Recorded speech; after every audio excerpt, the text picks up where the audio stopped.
right. Hi, Mark. Oh, you can hear me. Hey, Dale, how are you? So nice to meet you. You know, I've been following you on Twitter for so many years. I don't know how I overlooked you. I did 700 interviews at F.A.C.E. So yeah, you asked me once, and I didn't feel I was ready at the time. No kidding. You know. So what? You've had an epiphany since then, or what? What happened? Well, I thought this would be a great opportunity to, also announce that me and Andy are going to start, oh yes, Owlsy. Right. Owlsy. Okay, right. yeah, I heard about that from Nicole. Nick. Nick. Yeah. Nick said something that you guys are going to start a new business. So, right. Before we get to the pips, what I used to do, Mark, is I like to find out what it was like for everyone at the beginning of their journey and how they ended up in this industry. You want, right. get in a time machine and tell us how it happened for you. Well, it happened like back in 1999. I kind of stumbled upon FXEM at the time and looked at what Forex is and downloaded a demo and that's where it all started actually. Not full time, just off and on. And then I started working from home with the company that I worked for at the time. Yeah. And then if you have multiple screens, you don't have to devote all your time to your employer. You can do something on the side. And that was in 2003, I think. I love my commute in the morning. One room to the next. I hate it. My only commute that I had for the last 15 years was from the bedroom to the office, and right. That was it. Yeah, we're definitely spoiled. Every time I see a freeway here in Southern Cal that looks like a parking lot, I'm so grateful that same here in Frankfurt. A lifestyle. But what gravitated you towards Andrew's pitchforks, and did you go through a lot of different methods before you found something that suited your personality? Over the years, I've tried everything, and literally everything. Like everybody at one point in their careers did. You put stochastics on there, RSI, all those indicators, and you try to figure out, okay, what's going to be my edge, and moving averages and Bollinger Bands and Ishimoku and everything. And it's actually only in the last 3 years since I've watched Michael Boutros and Jamie Setley use those pitchforks, and it just clicked for me. Like, keep it simple, use the pitchforks, use RSI, that's the only indicator I use. And you use fibs and a yearly open. Yeah, and the yearly open's your most important pivot because you have it on the chart, right? Right. I wasn't sure which screen you could see. I'm looking at U.S. dollar yen right now. Okay, then I picked the right screen. Yeah, then I picked the right screen. Okay. The only thing is I like RSI 20. It evens out the period a little bit more, and I watch 40 and 60. So that's what I change on TradingView. So like my 30 and 70 for divergences turns into 30 and 60 if you expand it from the 14 to the 20. Right. Got it. Exactly. Okay, that's an interesting twist. How did you come up with that? That's also from the guys over at SB Trade Desk. Okay. But also the trend lines on the RSI, I really like that. it gives me a little bit of an indication how the trend is, not only on price but also on RSI. Yeah. It's very useful, I think. So once you had a breakdown of the uptrend in the RSI, did it tell you to only sell rallies in U.S. dollar yen? Is that how you For instance, executed? Yeah. yes, for instance, yeah. Okay. Yeah. So what do you see also here? for breakouts. Oh, okay. So yeah. yeah. So so above 60 was a breakout for you. That you're in an acceleration phase, like that last big move after the election. Like right here. Yeah. We got over 60 and ran to, looks like almost 80, which would be maybe a 90 on a 14 RSI. Probably, but you know, like we all do, we might get in on the right, with the right timing, but we never hold until the end. Yeah. And you're just trying to take a piece out of it. Do you use your, so tell us how you use the pitchforks, the midpoint on a pitchfork and the other two, and if you go back to, now we're at, if you go back to the yen, where we were, we could go to Aussie Kiwi. Maybe you could tell me what you're seeing in U.S. dollar yen based upon your work now.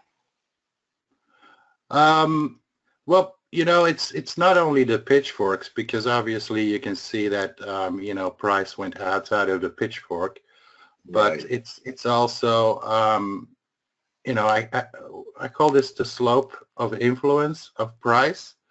So these are all parallels, and they've been really good to me to, you know, gauge, okay, where are we? Are we in between? Then I don't know what to do. But once we reach one of my parallels, then I pay attention, like here and here. And now the same thing, and now exactly. Yeah. So of course, I also, on a daily, I watch the 200 SMA, which everybody looks at, I guess. But yeah, I'm of course with RSI near oversold. Okay. So is this a non-trade for you, but don't be short because we're at your purple line? It's not enough for you to want to get long, but it's enough for you not to want to be short down here. Right, exactly. How do you like my mind reading skills? Oh, you probably saw this a million times. And in the end, it doesn't really matter what system you use, as long as you stick to your own system. Yeah. It's with Elliott wave. I mean, I've got a little bit of knowledge of an Elliott wave, and I do look at, you know, 5 waves up and correction, and hang on. No, I don't want to talk to him. But I couldn't trade with that solely. Okay. Yeah, I have enough to make me dangerous, enough knowledge to make me dangerous in other ways. So if you wanted to move on, I think you were looking at Aussie or Aussie Kiwi, which is, you know, I've noticed that you kind of had the same bias as me in the last few months of Aussie Kiwi being constructive, and we're pulling back here. Right. So it was really a bottoming process, and yeah, I know we were both like, okay, bullish, bullish, bullish. And today, actually, I thought this would just be a retest of this sliding parallel from this pitchfork. Yeah. We are a little bit below it, but I think it could be a false break. I still think we're going up, though. I agree. We'll see what RSI does. Someone in the room is talking about 610 to 670 for a possible entry. You know, I'm bullish too, but you know, my line in the sand was at 750. If we took it out, I just wanted to be flat and reassess. Doesn't mean that I've turned bearish. It just means that the market has to set up again, Right. refresh and set up. So I think this is a weekly, of course, but I think we're really at a level that needs to hold. yeah, You know, look at all these tries here to get over it. right, right. We went over it, so this should be support. Okay, so we'll know next week. Exactly. If the candle closes like this, or there's still time this week for it to turn. Yeah. And yeah. And I like your pitchfork. Actually, I have some similar measured targets. Ricardo pointed these long-term targets out to me quite some time ago, up around 123, 124. So you're looking at 120. Yeah. That's a possibility. According to this pitchfork. I mean, the pitchfork for me is not, it's for entries and to know, okay, if the entry is good at the lower parallel, I take profit at the median line. Interesting. Okay, so a lot of people use bully bands the way you use pitchforks. Yeah. So I don't like Bollinger bands. But the midpoint is an action area for you. Right, exactly. Okay. Either it goes through it, and then you know, okay, I got a target, and I always incorporate fibs too, and fib extensions. So I just don't only use pitchforks. Okay. So was there and on all time frames? So you know, I've got it's coming up in a minute, I hope. You know, hourly, 4 hours, daily, weekly, monthly, and I draw them on all time frames. All right, so you have a pitchfork coming in here right around the big round number, and 50% retrace 106.70, which is a number someone in the room just mentioned. Okay, and so you have some confluence at 670. I don't think it's going to go there, but that's just me. It's because RSI and Aussie was at support, and it was and because it was news driven, maybe. Yes. Okay. Exactly. So you ascribe to people who buy headlines today, sell newspapers tomorrow? I didn't get that. People who trade based upon a headline. Usually, you know. I of course I'm aware of the headlines and I'm trying to understand the fundamentals and everything. But let's face it, I don't think 99.9% of the traders don't have a degree in economics. So why would you even try to understand what is going on if, in my opinion, even the central bankers don't know what they did and what the effects are going to be on the economy over the next few years? So it's like, okay, there's a new election, like today there's a new election and the pound is taking off. Well, normally, you know, risk should mean the pound goes down. So anyway, or with a bad or a good NFP number, you never know what the dollar is going to do. Price is king, and a picture speaks 1,000 words. Exactly. Okay. So that's why technicals are so nice, and if you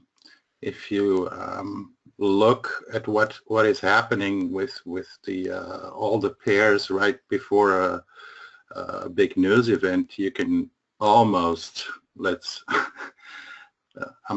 don't want to get cocky, but you can almost see, okay, what is the positioning and what is going to happen, regardless of the good or the bad news. Okay, let me ask you about this chart. So you have a pitchfork.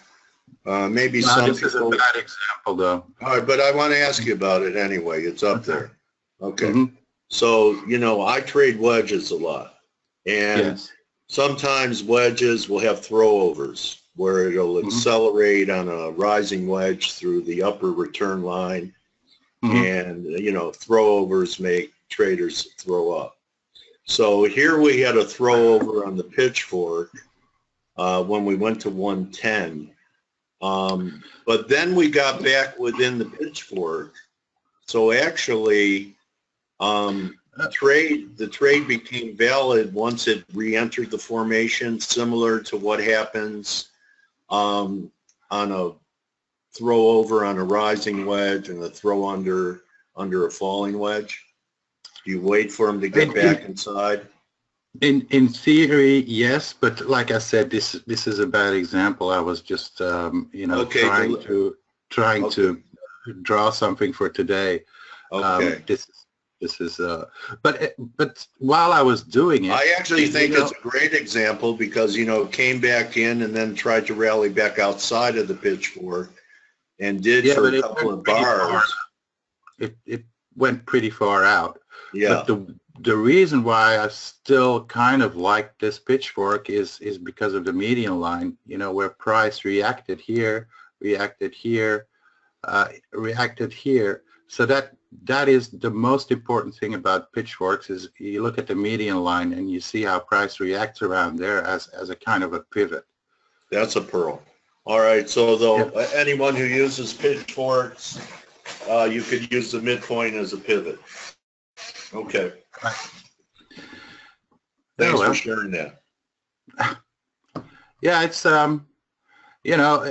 people that start off with it try to be like really precise, and sometimes it is really precise, but it's actually more about price action around the median line and around the lower and upper parallels. Okay. It's subjective. It's also subjective. It is. So okay. So any other instruments that that you want to show to us that might give us an idea of how you use it for forecasting, where you think where things are and where they might head? Well, you've basically seen everything. We can look at the euro here. Well, I don't know why it's so slow. Hang on. Or let me show you a weekly euro chart. Okay. Hang on. It's probably because the bandwidth is taken. So I sometimes play around with all the instruments that are in TradingView, and this, for instance, is like kind of interesting that the highs over the years were exactly 160 weeks apart. Interesting. Well, exactly or approximately, let's put it that way. Yeah. And that's why I'm thinking euro could rally and make another significant